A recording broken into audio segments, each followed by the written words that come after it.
Evening all, welcome to Good Chats. How you going?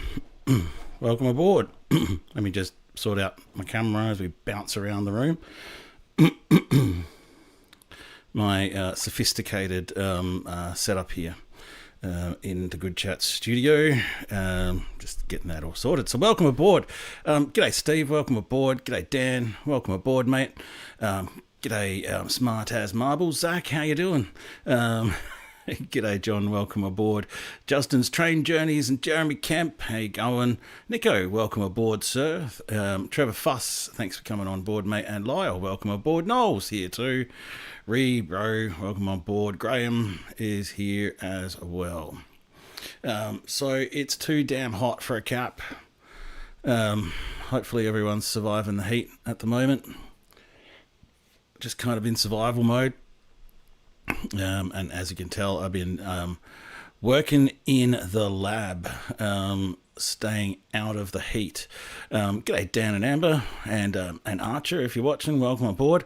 Just laying low, staying in the air conditioning, working in the animation lab. What have you all been up to, folks? What have you been up to this week? Have you been out in the heat? Have you had to work out in the heat? Are you staying out of the heat? I just figured, this week of heat wave weather is probably not a really good time to go run around Burrow and Peterborough and all that stuff. I'm sure there'll be better times of the year to go out there and do that. So in the meantime, I've been preparing, doing my research and doing all my stuff, and it's just been interesting. G'day Kingsley, welcome aboard. We'll get you weather in a week's time. Next week it's going to start to cool down a little bit, thankfully, but I'm sure that sometime in February we'll get another couple of heat waves, both of us here in Perth and in Adelaide.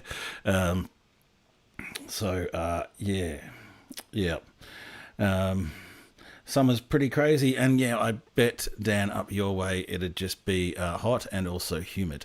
Thankfully, this summer has been a hot and very dry summer. Also waiting for better weather in terms of being so dry out there at the moment. It's not exactly photogenic in terms of my drone shots and stuff like that. And it's really difficult to deal with the brightness of the daytime when you're filming in high summer in this super hot, dusty weather. So I'm going to try my best to wait it out until we get some rain and things start to green up a little bit and the dust settles down. It wasn't until March last year, though, actually probably until April when we started seeing a break in the season. So who knows when I'm going to get itchy feet and just get out there before everything I've just said, basically. 46 degrees in the Riverina. Ouch.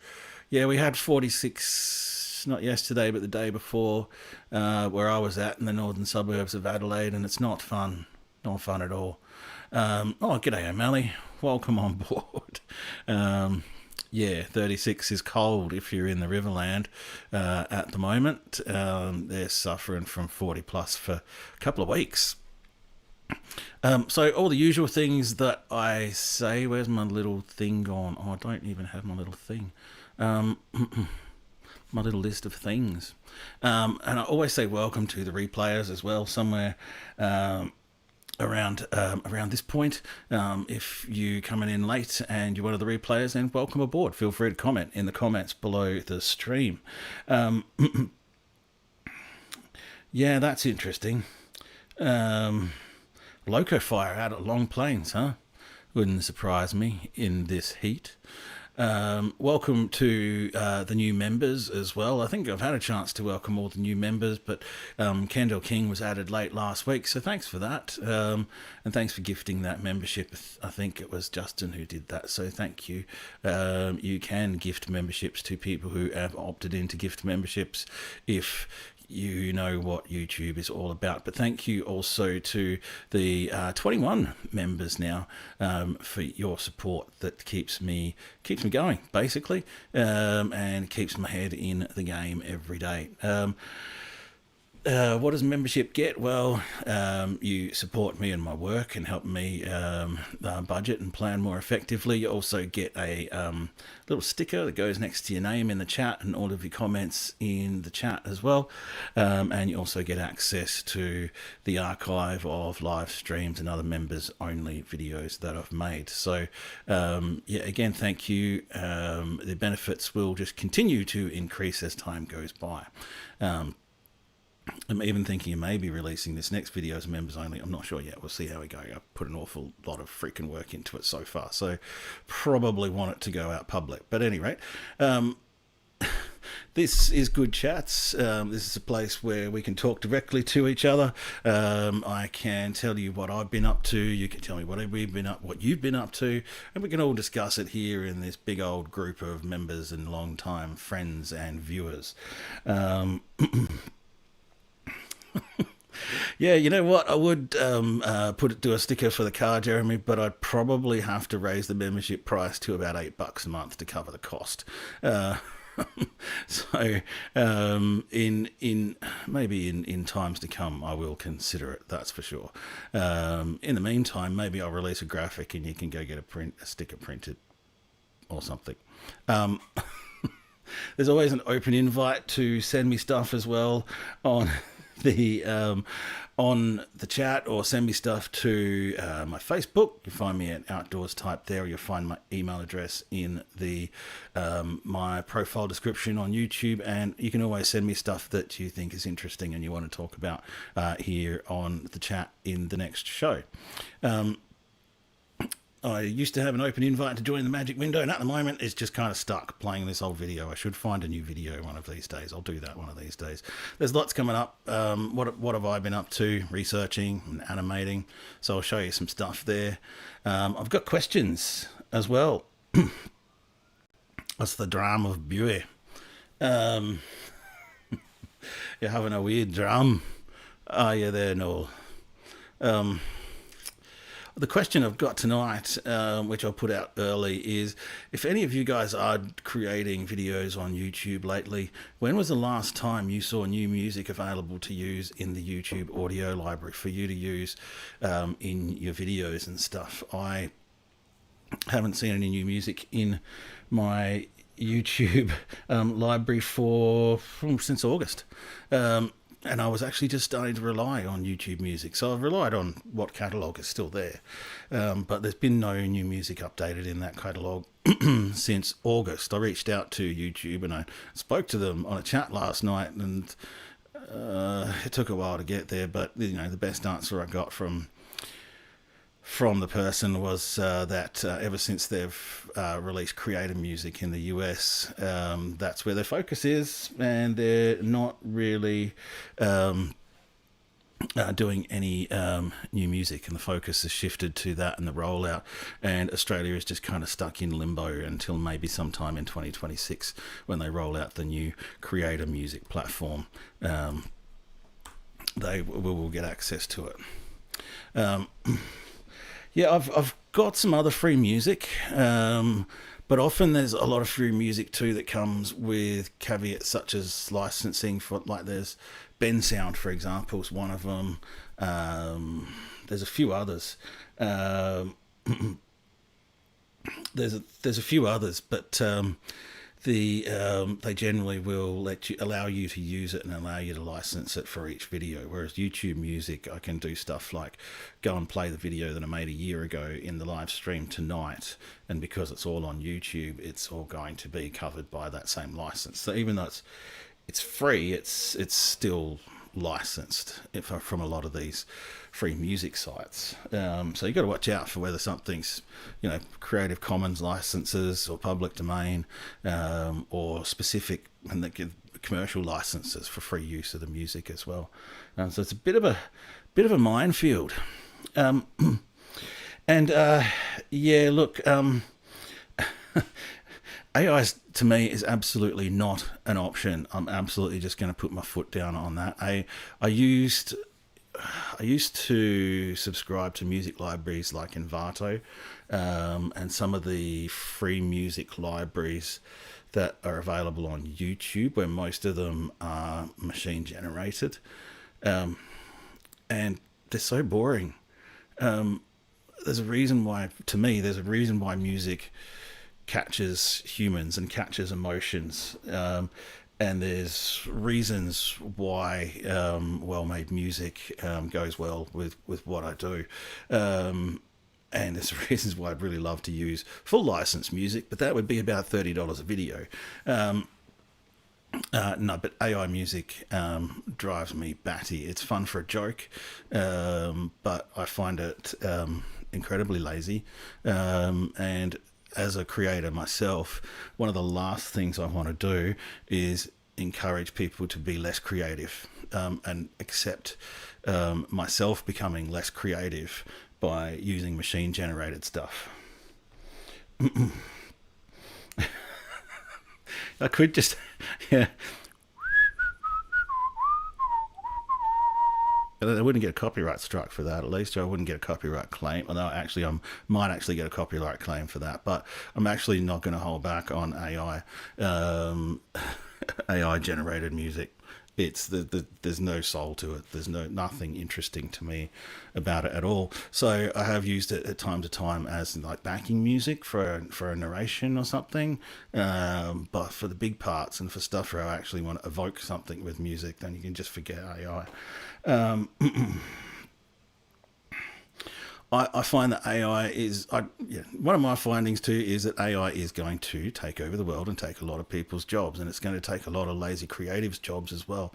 But people who are actually creative and are actually thinking about what they're doing and actually thinking about the human element of what they're doing and who it's for, which is humans, then they're the people that are going to set themselves apart from the cloud of AI dross.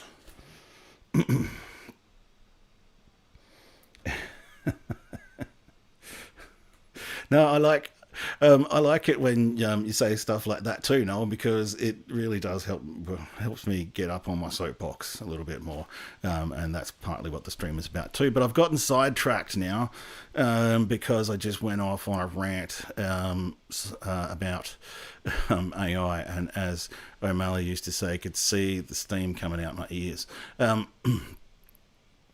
So, I'll make do for now with the music that's in the YouTube library and struggle on through. And if you look at the credits of my videos as well, you'll see that I use a fair bit of Ben Sound music as well, which is really rare for free music.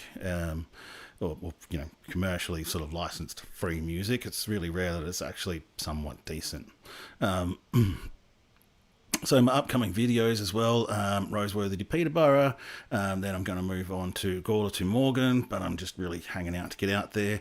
This idea and timeline that I had of looking at the Roseworthy to Peterborough line. I usually do my animations in the beginning, which is a timeline of how the line progressed from north to south or whatever, and all the stations that were along it.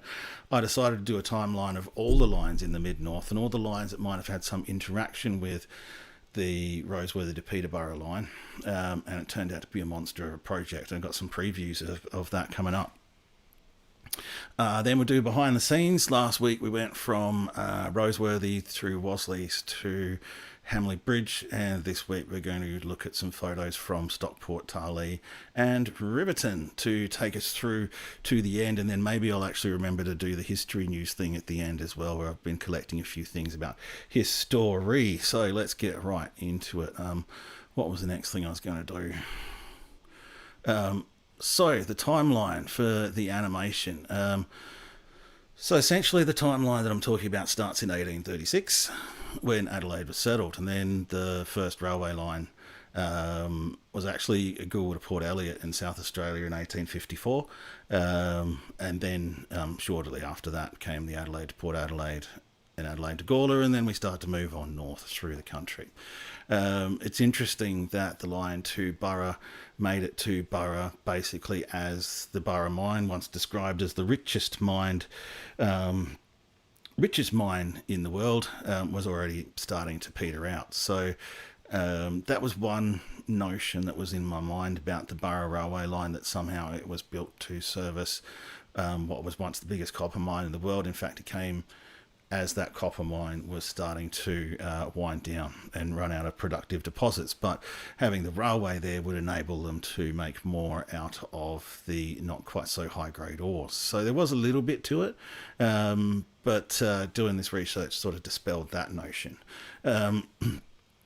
So I added a few other things in there as well, just to get an idea of how it all sat within context of some of the other railway lines and stuff like that.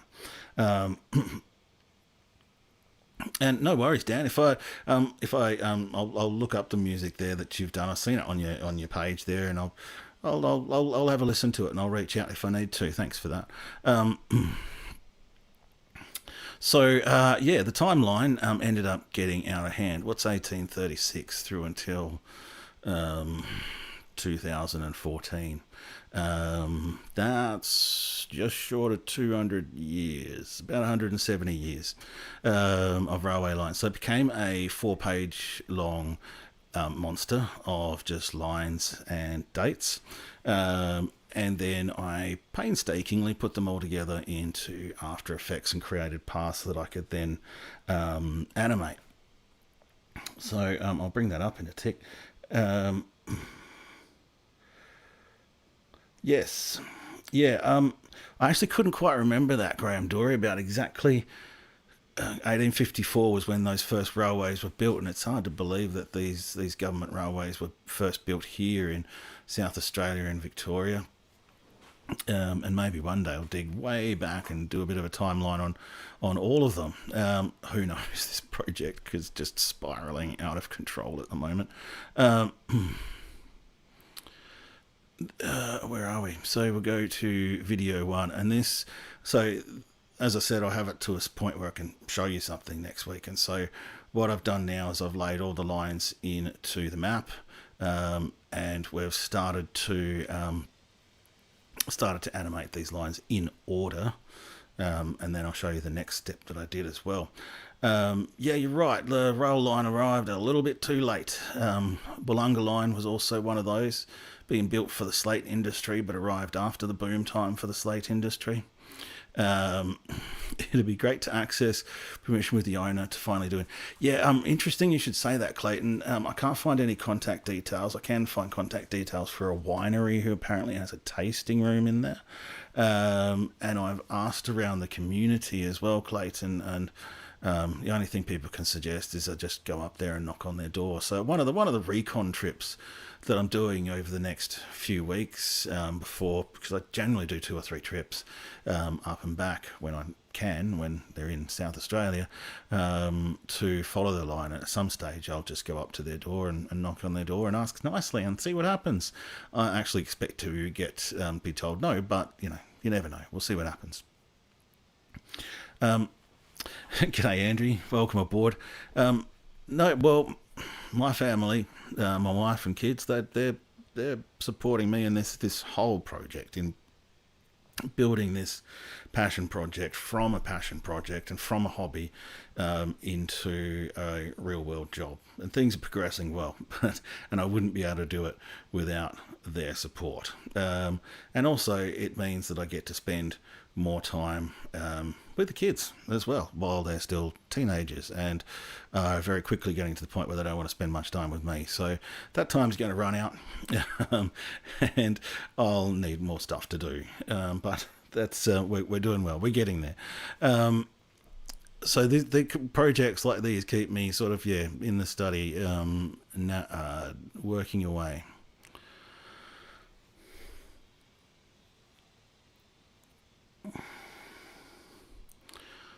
So this is the animation sped up to about 1 minute. Actually, no, sped up to about 15 seconds. The whole animation itself went for about 1 minute, just so I could spread things out and put things in place. But this is the beginning of it, essentially. I'm making this because I wanted to understand, like I said before, how all of these things worked and how all of these lines interacted together.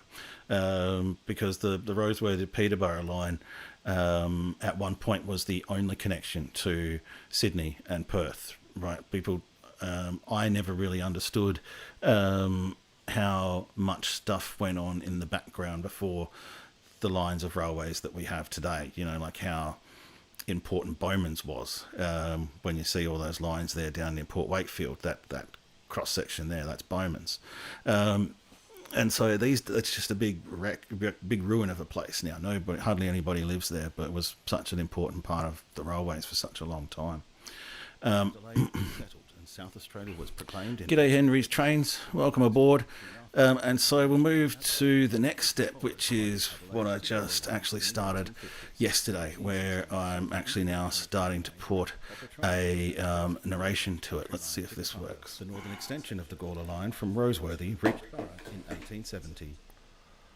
Railway building in the 1870s and 1880s was booming in the region, and the line from Burra was extended to Peterborough. A narrow gauge line extended from Tarawi to Peterborough and from Peterborough to Quorn, connecting Adelaide to the Great Northern Railway, as well as the new narrow gauge line between Broken Hill and Port Pirie. This is the beginning of Peterborough's time as one of Australia's great railway towns. The completion of the narrow gauge line to Coburn and Broken Hill in 1888 saw the South Australian Railways narrow gauge network expand to meet it at Gladstone in 1894. The narrow gauge network in South Australia was almost at its peak. No new lines were built in the region until the... So, it's still very rough, particularly at the end there. There's lines disappearing and appearing left, right and centre until about 55 seconds. And that's about where I'm at the moment with the timing of the animations to go with the voice, because essentially the voice is what's going to carry people through the animation. And so what I'm doing now is just that 1 minute of animation, pure animation I had, I'm stretching out and passing out, and it's fairly complicated with keyframing and stuff. So I'm pushing everything back and leaving what's meant to be in the time with the narration there and just pushing everything back. So it's going to turn out to be like a 4 or 5 minute video. And that is the basis, is matching the voice to the animation of the lines. Then the next step is for me to have a look at that and say, okay, are the colours right? Are the line thicknesses right? Is everything working okay there? And make sure that visually it's good, and then I've got a good visual presentation and a good audio presentation. Then I can finesse things, and then I can just put in the little details like the Konami triangle and other little things that I might have missed as well. And only once I'm happy that everything is moving in the timing, I'll decide whether or not I want to give things some more space to put in some images and video sometimes to illustrate points as I move through the video, which I will be doing. And so I run through it again for like a fourth time, essentially just to put in those little extra bits or just time everything where there might be an image fading in and out. And then only then at the end, when that's all done, I'll go ahead and you would have noticed that Adelaide had a sign for it, and so every other location that's pertinent to the narration and to the animation will also get a sign. So you know where Bowman's is, and you know where Port Pirie is, and you know where Quorn is. But I'm not going to do that until the end. I'm not going to do that until the end because that's another 36 odd elements in the video. Like the video at this point in time has about 35 elements in it, like all, you know, each line has its set of triggers as well in terms of where it sort of starts and ends and what color it is. And then at the end, I might even remember to do this, Graham, or I might get so excited I just get carried away, I'll put in a key. And, you know, you'll have your thin lines for narrow gauge, your thicker lines for broad gauge. You'll have maybe a different colour for tramways, and then you'll have yellow for standard gauge. And absolutely, yes, a map is not really a useful map without a key to the colours or what's on the map. So I'll be doing that. It is my process. No, it is a very fluid process because I'm not multiple people.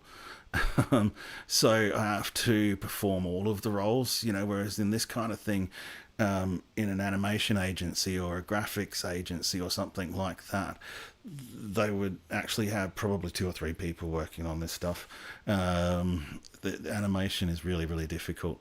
You can spend tens of hours on 60 seconds of animation to get it right.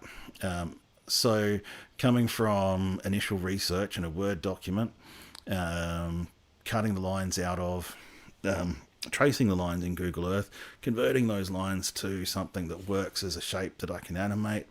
These are all sometimes actually different roles, to be honest. Or they'd be expected to take weeks, and that's what this one's going to take. It's taken me a week to get to where I am now. It's probably going to take me another couple of weeks.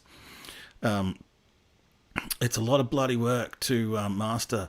So, my process doesn't have all that extra planning. I did learn all that and did participate in some of those projects where we would use productivity software to work our way through an animation as a team.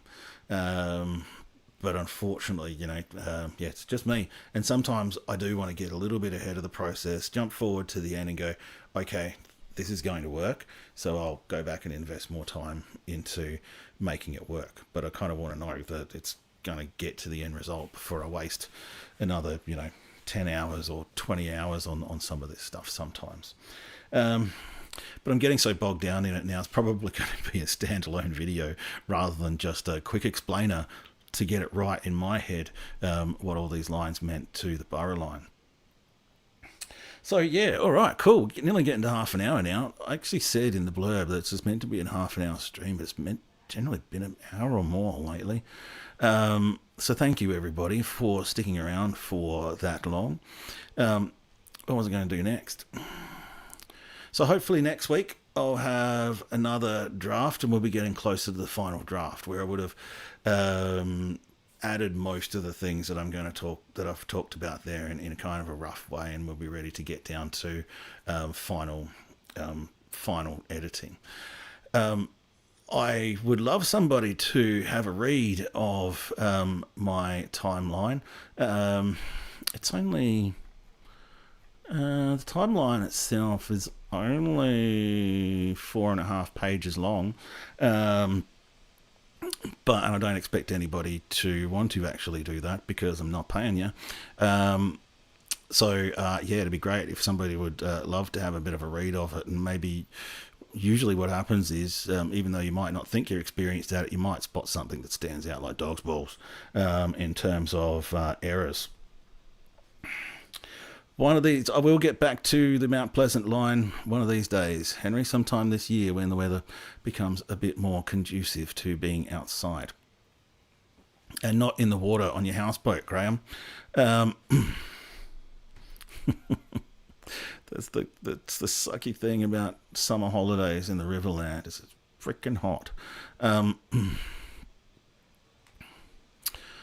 Okay, so upcoming vids. Mount Pleasant's going to come at some stage. The Morgan, Peterborough, York's again I'm going to do. So another way that this video is going to help me, I've got all the tools and the elements all set up, so I'll be able to do detailed animations for all 3 of these lines based off of this main animation and everything I've already created.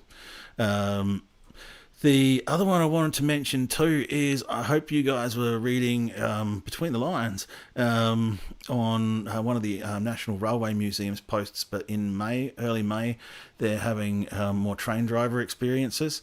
So that's going to be absolutely number one thing for me to keep an eye out in May or in April to book those drivers experiences where you can come down to the National Railway Museum and have a guided driving experience of a Bluebird or Red Hen rail car. That was so much fun last time. I'm really looking forward to doing it again. And maybe we could do an outdoors type kind of weekend where we all take turns driving trains and making our own YouTube videos about it. I think that would be pretty damn cool. So keep an eye out for the train drivers experience at the National Railway Museum early May. I'd probably start looking, I'm already looking now, and I'm making sure I'm not going to miss the opportunity to book that one. So we are going now to the slideshow. So each week, I'm working my way through the images that I've been collecting.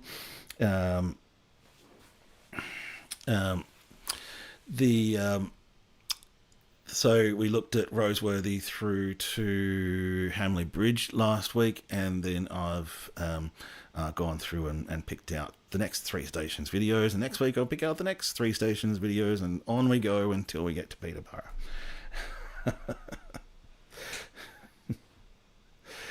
Well, you know, outdoors type has become an interesting name for the channel, but, you know, we can be outdoors standing next to a train and then in a train. That's pretty good. That's the next best thing to being outdoors, is driving a train, I reckon. So if y'all want to catch up with outdoors type and drive a train at the same time, y'all know where I'm going to be at.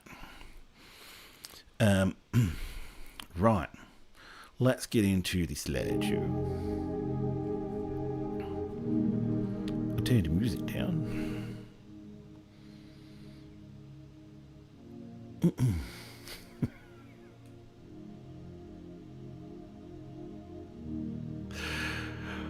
The thing that's the thing I need people to help proof me on, Dan, is the dates of each line, essentially, because nobody's going to want to touch it with a 10-foot barge pole, right? And then I'm going to publish this video and watch them all come out of the woodwork and point out the 3 or 4 glaring errors that I should have spotted. So here we are in Tarlee. A lot of this stuff is still there, not the train, but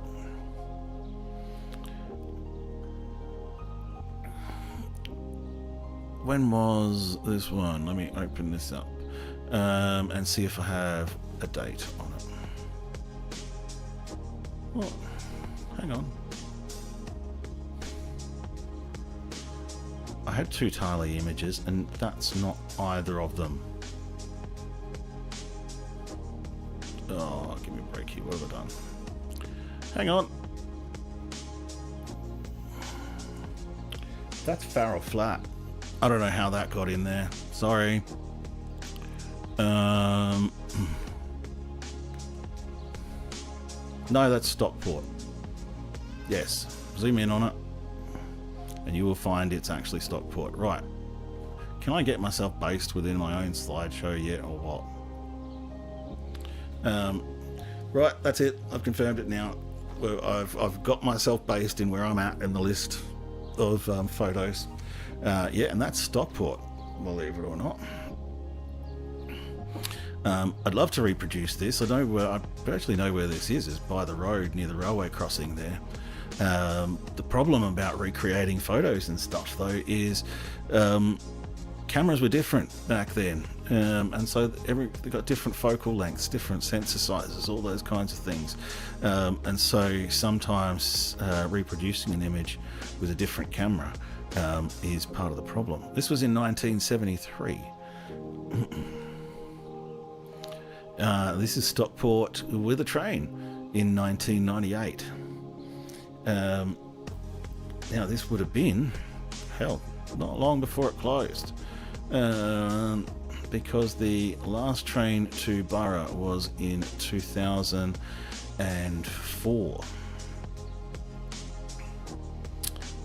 So it would have been very close to some of the last services, if this is indeed 1998.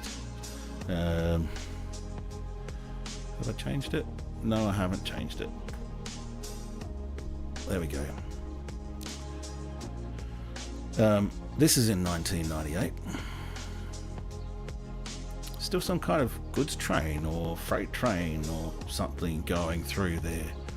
And as I said, it was only 6 years after the date of this photo that the very last train went through to Borough. And even by then, I think it was still a rough trip to get all the way through to Borough. They were basically just doing it to prove that they could, and they didn't have to hand the line back to the government.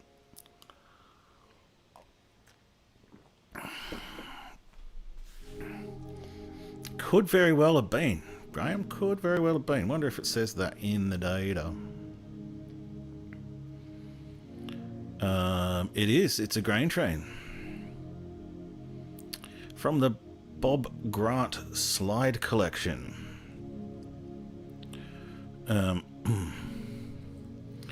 Now we go to... Now, Stone Train wasn't out on that line.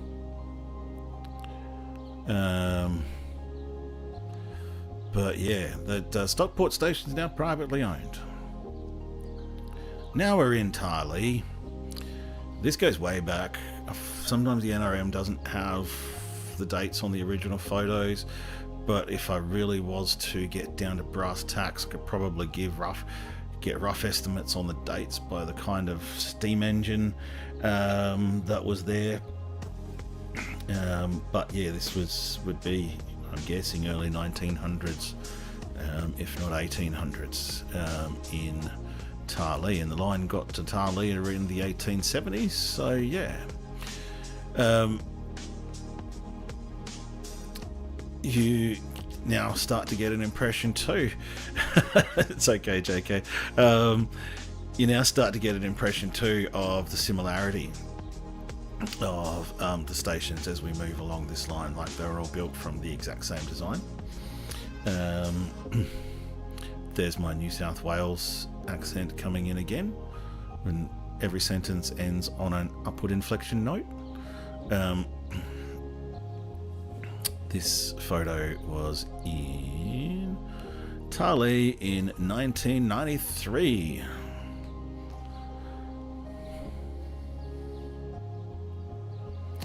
Now we're moving into Riverton.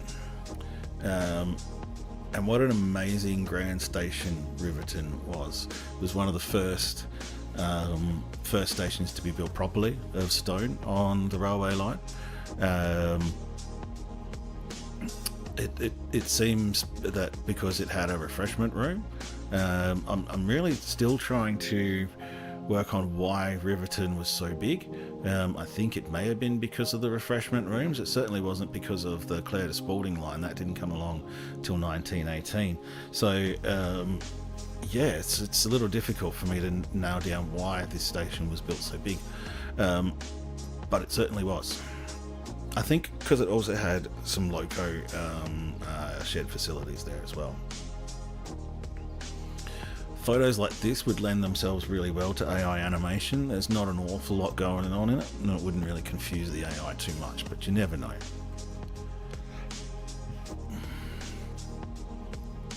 This would be very, very early Riverton, and this would be going back to before the refreshment rooms were added by the look, so things were a little bit lighter on at that stage. What's really interesting about this photo to me is how bare the land is around Riverton. If you go to Riverton these days, the owners have gone to a lot of trouble to grow a lot of trees to shield everyone out from the station.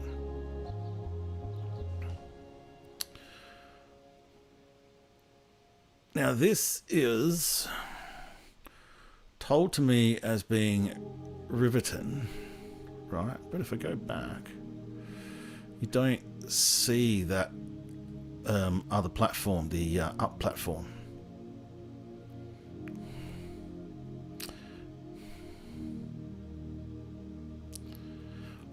That's interesting. Yeah, it could very well have been the fact that it was, yes, just such an important refreshment stop where trains did spend a fair bit of time. Hoping to get a bit more info in it, because I haven't actually started the detailed location by location research yet. I've actually just really started sort of basing myself in the context of everything. But yeah, that does look like Riverton. It's interesting. It's got the platform there on the left hand side, which would be the up platform. Yeah, so much stuff's gone. Riverton again, obviously in later days, with the old 520, which they're still trying to fire up. Riverton at the time would have been maybe more like halfway between Adelaide and Borough. Borough also had refreshment rooms. That's another thing I'm going to add into this animation, is just where the break of gauges were and where the refreshment rooms were. And perhaps it was the case back when the Riverton station was built. You know, that the refreshment rooms were a whole lot more important than they were in later years. I've got pictures of this refreshment room later on. Yeah, and after 1918 it was the junction for the Clare and Spalding line stations. But I reckon also because Riverton was such a...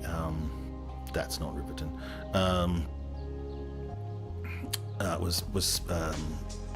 The Borough line was such an important line for so long. Oh no, that's Tarlee.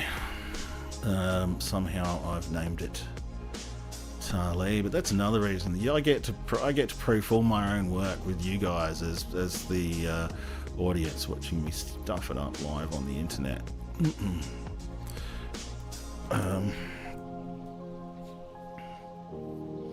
Borough is super interesting. Another reason why I wanted to go back and do this video in more depth. Borough is a dead and dying town. It has been for a very long time. So it's interesting. Now, what was that? Well, that's because I've renamed it. So it's just disappeared. So I was sitting in the archives and I was looking for maybe something of Riverton that might give us a look back to the junction. Welcome aboard, Timothy Dunn, by the way.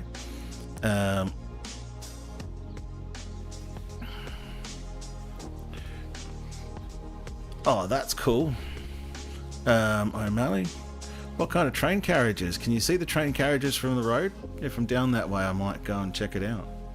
Yeah, if you know what kind of train carriages are there and if it's viewable from the road, anybody who's down that way around Port Road should go check it out. That's really cool, man.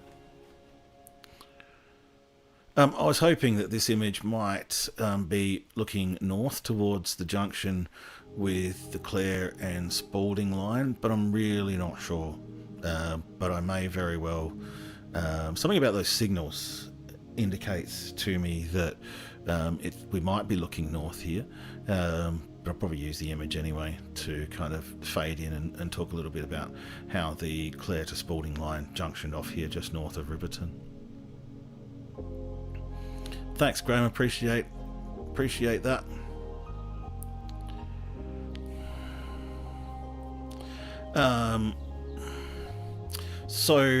There's Riverton again. These photos are kind of out of order in the way I'm going to display them in the video, because you'll get the impression of this steam rail tour as it comes into the station. So if we play it backwards, that's kind of more like the impression I wanted to give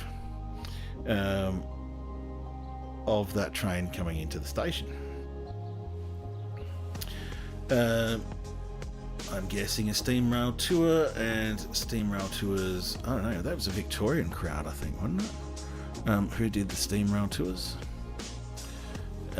We're getting to 1987 here. Again, amongst some of the last of the heydays of the line. I'll just scroll back through that again. Here's a pic from Chris Dromalik and his collection, and here is the refreshment rooms at Riverton. And how cool is this? Because the refreshment rooms look like they're actually about ready to host something right here. They've obviously been well restored, and it's kind of sucks to know that all of this was available, open to the public back in the 80s and the 90s, and now it's just all been closed up and nothing's really been done to it. Belongs to somebody and nothing's happening with it, and I'm not going to blame them for not doing anything with it. People obviously are entitled to privacy, and people you often find in situations like these have tried and burned through all of their hard-earned to get something up and running, and it just doesn't happen, and nobody wants to go. And maybe they did have all this set up and they spent a lot of money on it, and nobody ever actually turned up to enjoy it. And so now here we are looking at it going, oh, wouldn't that be nice? But it was available and it just never got used.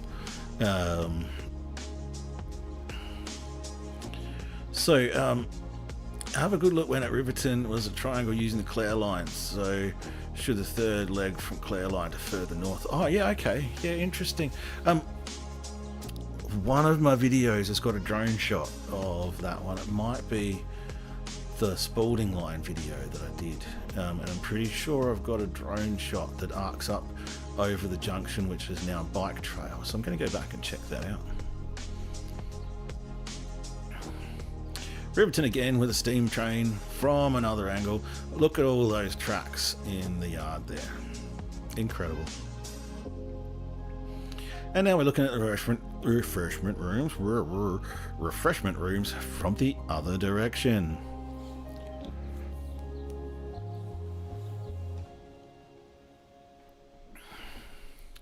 And so my little timeline, it's got refreshment rooms in there because they were such an important part. And I don't know, I've been talking about refreshment rooms in the stream on and off, brushing across the subject. So I thought I'd approach the subject now.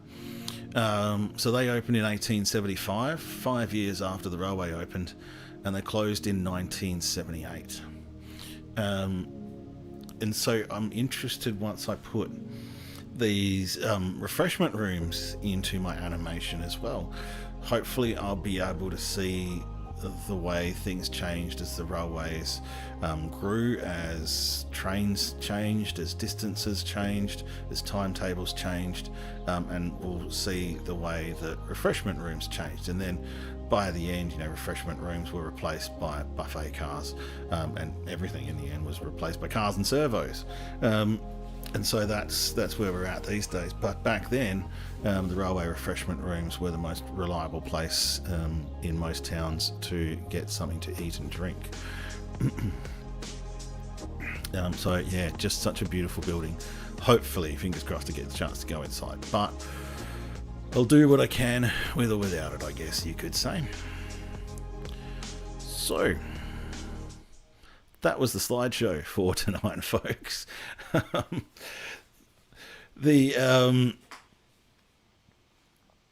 hopefully I can get more, Dan. The other place you can have a look inside, Dan, if you're interested too, is the Hamley Bridge railway station. That was recently listed for sale and sold. And if you go to like real estate or domain or whatever you do for real estate sites or whatever, or just look up Hamley Bridge railway station and go to the real estate listing, you can have a look around inside at what it looks like now, I guess. G'day, Luggy111. Welcome aboard. Nothing like the last minute. The last thing, little things I was going to mention, I'm picking up little bits of history stuff as I go through the week lately as well. And I wanted to mention the post that I did on Facebook about the Udunda railway station. That's being restored at the moment, and they have a Facebook page, and you can look at photos of their restoration as they go through the process. Still just cleaning things up, but they're getting there. Hopefully, for their sake, they can create a real destination. Again, it's a little bit of trepidation though, because I know what the mid-north is like. It's dead, basically. There's nothing happening out there. Don't even try and buy food after 2 o'clock on a Sunday. Jeez. It is so dead. And the Kapunda railway station converted itself into a very high-end bed and breakfast, and that's dead. So, fingers crossed that they can find some mojo and find some spark with this Udunda one and actually create a bit of a destination that people might like to go to out there, rather than just ripping along the highway between Adelaide and anywhere bloody else, basically. Who was a helper cleaning up Hamley Bridge Station? Yeah, right. There's so much to see around that Hamley Bridge yard. I did do, a bit of a walk around and a bit of a look at Hamley Bridge when I did Hamley Bridge to Gladstone video, but I'm looking forward to going back again, man. I have been to Hammond O'Malley. I did the Peterborough to Cornline a few years back, and I stopped through Hammond.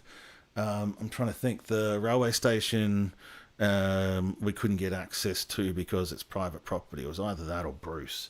Let me think. Hammond. I'm just going to look up my little map here. It was Bruce, the railway station we couldn't get to. I'm pretty sure Hammond was the same. Both private property now and privately held, and the kind of place you wouldn't really get onto unless you went a knockin'. I'm just zooming back into Hammond now.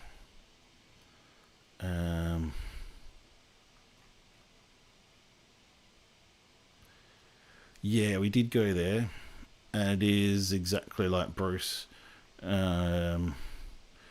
Whatever's left there is now on private property. Now, I'm looking back at it too. I think back then too, I was a little bit trepidatious, if that's a word, with drone flying. Go to Google Earth and zoom in on Hammond, and you'll see why sometimes I was in locations like this where there's like 3 houses, and you're probably being watched from the moment you rock up in a town like this. I was a little bit about drone flights. I wouldn't be so trepidatious about it these days. I don't even know if that's a word, but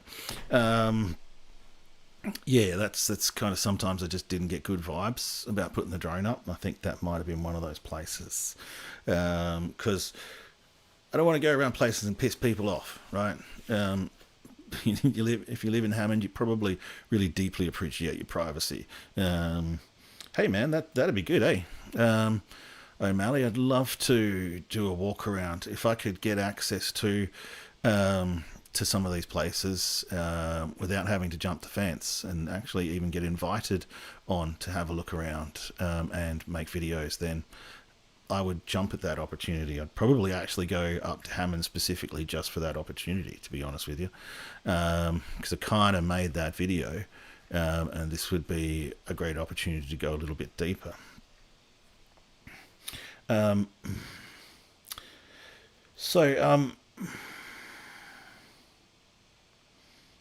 Yeah, that's interesting, Clayton. The best railway stations in the mid-north with refreshment route attributed to the wealthy landowners. Yeah, well, politics and wealth have always been a thing. Even back in the 1800s, probably had more of an influence on things than it does today, because these guys were pretty influential in the settlement of South Australia as a private colony.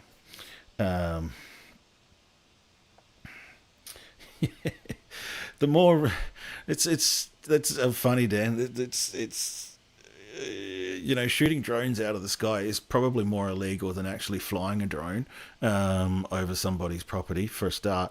But yeah, you're not in a situation where you can argue out there. And look, there's the other thing. I just want to get along with people. I don't want to piss people off. I think what if it was me who was living in this town? Some dude just rocked up with a freaking drone and just started buzzing it around. So I'm always careful to represent well. Hey Wilbur, welcome aboard. So we talked about Uganda, and the last little thing I was going to show, I was going to do a screenshot here, and I'll put the link into the chat. I was doing my research on the old railway gauge muddle, and there's been books on the railway gauge muddle in Australia, and there's been books on it in South Australia. There was a few good forums and websites for this.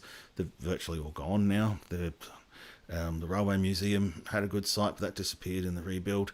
There's some other stuff mentioned in track and signal diagrams, and there's a couple of books about it. Not least of which is one of John Wilson's books about the mixed gauge model throughout Australia, and it was really encapsulated in South Australia, sandwiched in the middle with all of the gauges. And while I was doing the research, I found this paper on it, an actual academic paper on it. So I've chucked that in the link, and I'll just do a screen cap when I get into the right program. So we'll go to that. Oh my God, I don't need to do a screen cap. I've got share Chrome. Yeah, there we go. We just do that. So you can look that up. The railway gauge model in Australia. It's and it'll be at that COPS medals, COPS models, and you can have a read through all 100 odd pages of the bloody thing. So it is an academic level study. It basically is about mainline railways in Australia built in 3 different gauges. Breaks of gauge, studies how the situation affected regional development and the railway network in the 20th century. So regional breaks of gauge caused substantial local growth, population and employment levels increasing. However, they were unwound within 2 decades of the break of gauge being closed. There's little evidence for the gauge segmented railway network causing different paces of regional development, but it appears to have led to a more limited railway network than if a uniform gauge had been used from the beginning. So I liked this. I read the whole thing. I'm not going to make any comment on it now. I kind of can't remember the whole thing. I'd need to bloody write it down. It helps if you don't just read the abstract, the intro, and the conclusion. There's some interesting nuggets in the data analysis that's sandwiched in the middle there. But this is an attempt to talk unemotionally about the breaks of gauge, particularly, and how it affected South Australia, and look at it objectively. And so it's a really interesting read, and it was only in 2022 as well. So, yeah, have a look. Agglomeration, yeah, I know, right? It's about as good as the other word that I had before. Hey, Sam Town, welcome aboard. Yeah, the Great Southern's out and about too, people, so get your videos out there. There's a heap of them out there at the moment. Too bloody hot to be out chasing railway trains at the moment. That is the last thing that I've got for tonight. I'm not going to take a break tonight. Even though I've been going for nearly an hour. This is where I do this bit. Where is it? Oh, so much stuff going on. There we go. So that's all, folks. This is the 5-minute warning. So if you want to drop something into the chat, do it now, because we're about to wind it down. I'll just double check my notes. Yeah, thanks to everyone who's stayed on board from the beginning of the stream tonight. Thanks to all the replayers if you're still around. If you've jumped on late, the replay is always available for the next 24 hours before it goes back to members only. And if you want to support my work seriously on an ongoing basis, that would be very much appreciated. Membership's only $4 a month, and the membership grows all the time. Got 21 members now, and I really appreciate all of you guys. I also appreciate all of you guys who have been on the stream since the very beginning. The likes of O'Malley Tours, the likes of Steve Klink, the likes of JK, Nico. There's so many others of you guys who have been on since the very beginning, and then there's all the stalwarts that we have now as well, like History Hunter, Dan Under. We've got Noel. We've got... Wilbur's been around too. Who else have we had? Clayton Moody, such an excellent resource. I was actually hoping you'd put your hand up, mate, and to double check my timeline of 150 years of Mid-North Railways, because you know your stuff. Graham Dory, thank you for coming on board. Van Couple, Dan and Amber. Since it's been about a year actually since I met you guys out at Balhanna there, and you guys have been great for the channel as well. Love having you along for the ride and riding alongside all that you guys do too. Sam Town and Luggy 111, thanks for coming in late. Timothy Dunn, yo. Who else have we had on board? Andy Munro from Munro's Jumpers. Love your work, man. Go check out Andy's channel. Love his reels that he's doing. And Kingsley Purvis, thank you for coming on board.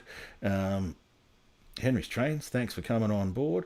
Reed, bro, thanks for coming on board. Always appreciate your presence here, your questions, and your interesting insights. Trevor Fuss, welcome on board too, and thanks for coming back a few times in a row. We haven't scared you off yet.